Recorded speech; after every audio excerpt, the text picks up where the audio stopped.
5 years ago, Adam Schiff, who you see 227 times the last year on television, he actually 5 years ago introduced a bill that would make FISA judges subject to presidential approval and Senate confirmation. You know, who are these guys? Well, we would know because there would be an approval process. He, Mr. Schiff, put that bill out there 5 years ago. Did not pass. Now, a Republican from Florida, Matt Gaetz, has put the same bill out, and yet he hasn't been able to get Adam Schiff, the guy who came up with it, to sign off on it. You would think it would not be political. You'd think everyone would be on board for this, right? Because we want our judges to make the right decisions and stay within the law. Well, Matt Gaetz had this to say about it.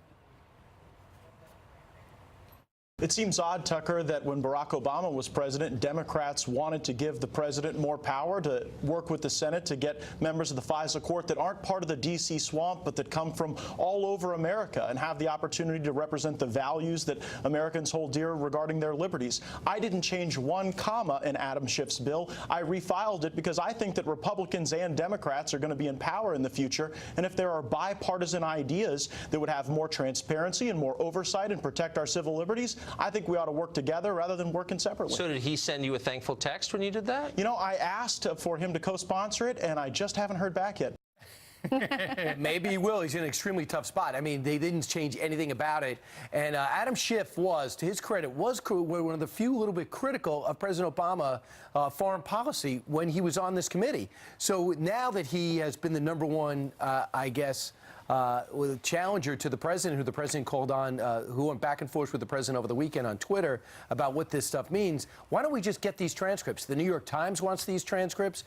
We would like these transcripts. I think after watching these dueling memos, I think we deserve to find out what the facts are. Well, I think the Inspector General of the Department of Justice will get the transcripts, and he essentially is the referee in this. And he, just like he's working on the Hillary email case right now, that should come out in about a month. He's going to take the 500 people in his department and look into FISA abuse, and within a year, we should know. And they better be able to talk to the judges to get their opinion. Maybe these judges have some real concerns, and they have nobody to turn to because they've been appointed to do this in secret. But think about it. If you are a judge and you are presiding over this FISA court, which has to do with terrorists, do you really want your name out there? Because if you're doing something terror-related, you know, it could put your family. There's that guy at risk. who lives over on Maple Street. Yeah, well, let's keep the judge masked, but just find out. We'll put him behind the curtain like 60 Minutes does a lot with mobsters. Right. We'll have him speak in a silhouette. Well, you know, with Senate confirmation, black out his that would be name, tough. black out his name, redact his name, and let us see the transcripts. All right.